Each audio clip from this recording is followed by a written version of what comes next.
Alright, here we go. The GMT 400's console has 4 bolts that mount it in. I've seen other people, when they don't want to try and locate the other 4 points, use the seatbelt bracket bolts. That's another option you can use. But with most of your Chevys, the parts are all the same, and so the dimples will be stamped in there for all of these bolt holes. There will be dimples in the sheet metal, so you can locate them that way. You'd have a hard time doing that with mine because I've got the 80 mils of sound deadener down on the floor. But because I had the GMT 400 console in here, it's there. I'm using my 4-foot level as a straight edge to figure out exactly what kind of rise in the bracket I need and how it's gonna, because most of the subwoofer up here in the front is gonna sit flat on the hump, and then the brackets will be here. So the brackets here will tie it down, but it'll also rest up there. So the brackets don't have to hold the whole weight, just enough of the weight. So that's the brain work I'm going through right now.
So there's the bracket I've come up with that'll bolt down the box. Some of the ugliest welds I've ever done because I'm out of gas, and so I had to use flux core, but it generally seems to be stuck together. Nuts on the back side of those holes, so that way I can actually get a good tight connection to it. A little bit of primer, a little bit of bed liner, rattle can bed liner paint. But yeah, that's going to do the trick, using the 4 factory mounting points for that style center console. Now I'm just waiting for it to dry. Alright, so there's my bracket installed. Nice and simple. So the back half of it actually gets bolted down, the front half just rests on the hump, but because it's all got that one piece of surfboard MDF going the full length of it, it should be fairly secure and neat. Simple steel, painted black, bolted in at 4 points. Good to go. Just need to move this thing on forward. Alright, because I knew I needed to slide some things around, I made slot holes in the bottom for my attachment points, and that way I can slide around, get them all 4 lined up. Make sure I'm decently clean with how that's lining up there. That cut could have been better, but it'll work for me and the girls I run with. Yeah, here we go. So I'm using these bolts with fender washers and lock washers to put this thing down in there.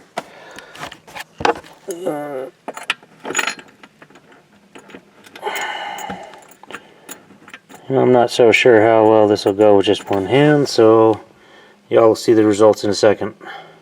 So there we go. Anytime you got something like this you got to wrestle on with, you start them all first, then you tighten them down. Which is about what I did. So all 4 of them in there. This thing's solidly mounted.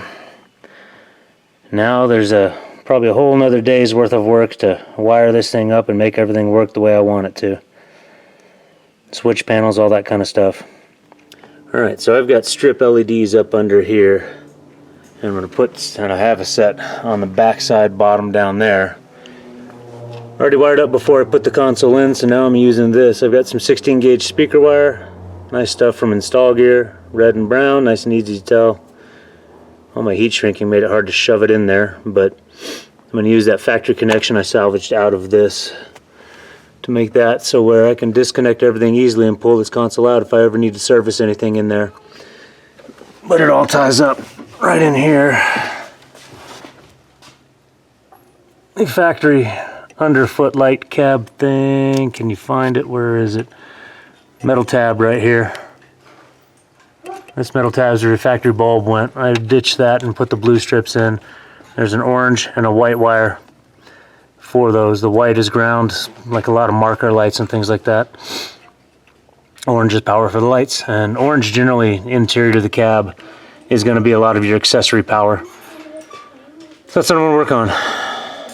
Alright, so I've been playing around with these for a lot longer than I should have been, and it's simply because these leads off of the strips LEDs, the flex strips, I was assuming that the striped wire would be the ground. Nope. So that's what made my polarity wrong. So my polarity is wrong on everything I've wired everywhere else. Which is just stupid. I mean, now my marking is totally wrong, but I just reverse these ones and get the polarity correct that way. Then I'll have all these footwell lights working. You'll get the polarity correct on the LEDs, they don't work. So that's why I'm not having anything work. So now I just got to remember, even though I spent all the time with this nice freaking speaker wire that one is brown, one is red, which makes things nice and easy, no. And that's only for this leg that goes to that connection anyway, because I used the actual lines that came with the strip. They were pretty freaking long. They go all the way up to that connection. Right, there it is. Blue lights up front. And I've got red to brown, brown to red on this little connection here. That's something that's just going to have to forever bother my OCD because I'm not spending the time to fix that. It works now. I know what it is. I'm just covering that in some split loom and buried on in there. I've also got lights back in the footwell where I wanted them. So now there's blue light back here, which will help when you're loading and unloading with the children's. Alright, so that's done. Took a lot longer than it was supposed to. Now let's get on to the next thing. The next thing's the big part. I'm tearing apart this entire switch panel I've got here. The only thing I'm going to leave up here, I'm putting a new switch in here for the cooling fan. All the rest of this is gone. I'm getting rid of all of these little switches. Yeah, get it under there. Boom, comes out. And it's just held in by clips and stuff. And all this wiring here is going bye-bye, except for the top. The top's still staying because I'm keeping the cooling fan switch right there. But all of those ones are going to be relocated with marked switches that go here. That's why that's still blank right now. I have another plan for this spot too, so don't worry about that either. These switches are just held on by these little screw down back rings. You pull those off. The switch falls out. It's real easy to do. I mean, I came in and cut a lot of the back stuff that would have been there for the factory switch. Drilled a hole through and it was good to go. What I'm curious is my new switch may have the same size body as this. That would be nice. Alright, got it in and it does what I want. These 5-pin switches are pretty cool because turn on the marker lights and boom, it has a light on. Turn it on and it has a second light to say it's actually on. So I like that. All of these switches like this, I'm going to do that way. So those lights on the bottom only come on with the marker lights. Pretty cool little feature with them. I like it anyway. During the daytime you can read that says cooling fan just fine.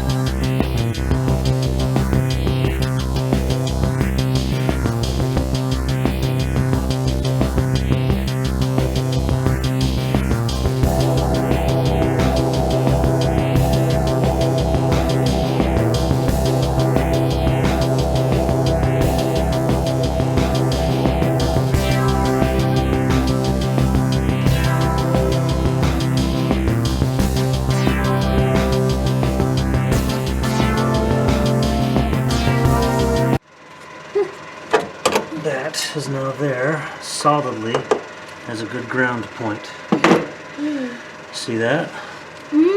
So that's called a nutsert. So before it was just the factory put a screw in. I don't like the screws get loose. This, now that I wore off all the metal, put that nutsert in, that nutsert's brass. We could get some electrolytic action off that, but I don't think we will for just a ground. Now, ground from the battery, ground from the headlights, it will all come to here and be put in with an M6 screw that will be much better than a sheet metal screw. But why does the ground go into the side? Well, the body is grounded to the battery through this loop right here. And so a lot of times you'll have different things that'll get grounded to the body. The body's all bolted together everywhere. So it usually makes a decent enough ground for most electronics. A lot of them I like to tie them right back to the battery actually.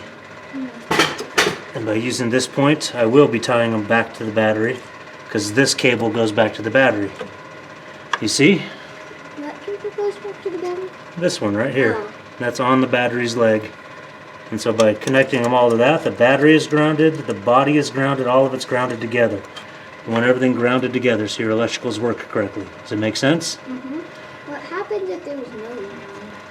If there's no ground, it doesn't work.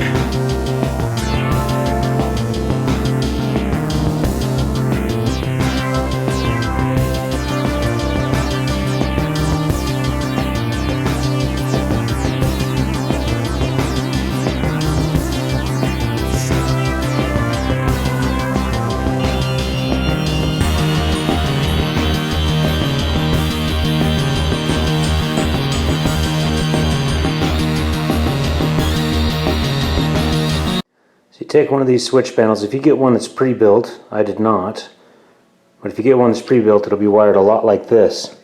Matter of fact, their instructions tell you to, and they give you all these jumpers and all this cool stuff.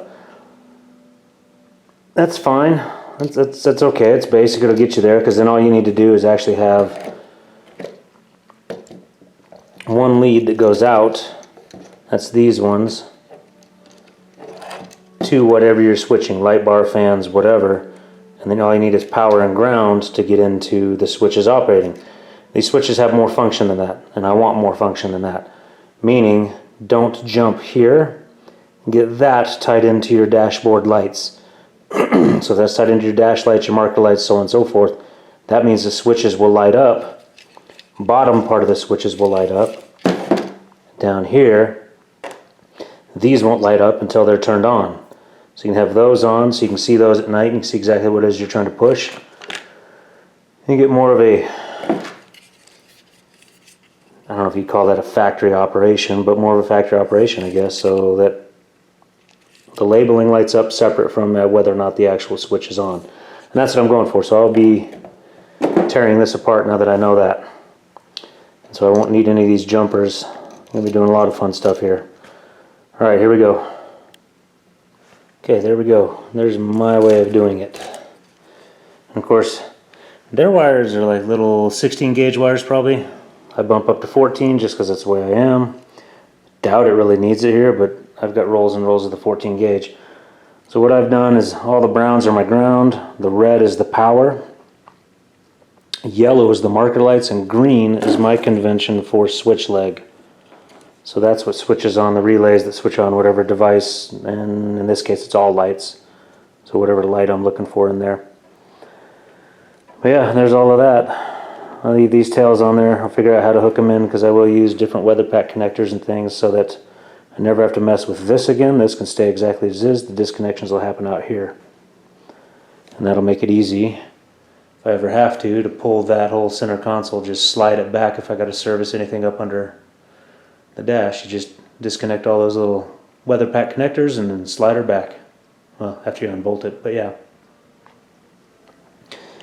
Now, even their own, see, they show that diagram like this with the black jumpers and the red jumpers, and then they have a red for the light, which I don't like because that doesn't give you much in the way of, I should have made that a different color if you're going to use this method, but their own says number 6, normally connected to dash light circuit to be on when your dash lights are on. So that's what I'm looking for with the yellows. So the yellows will go and take care of that function.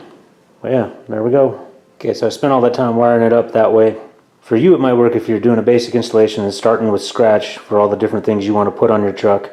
Notice I've got a leg here, and you see the switch for a roof-mounted LED light bar. I don't have one yet.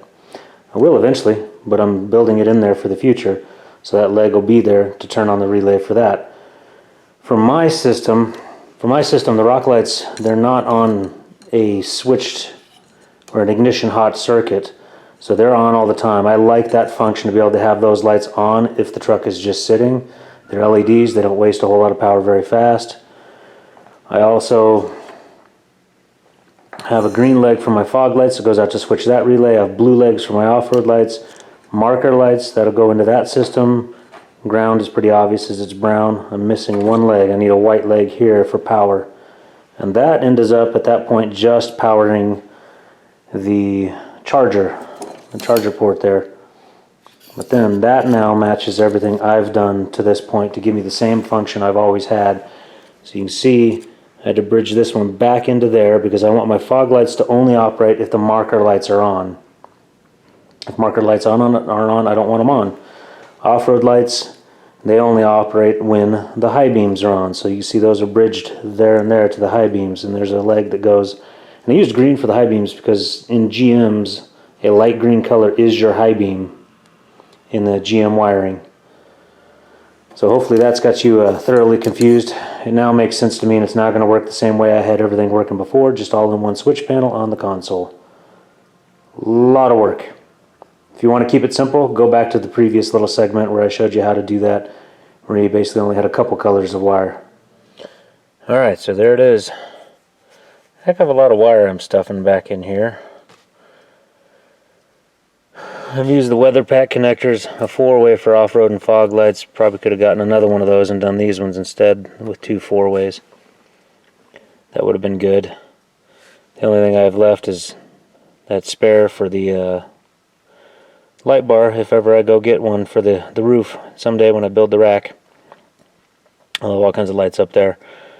But I have flagged everything on each end. Also done my best to make sure it's pretty clear which one's going to which. So there shouldn't be any, I mean these are color coded. These you can follow the color code. Greens go to black, the other colors go to the reds. So if anybody else is ever pulling this apart, it shouldn't be that hard for them.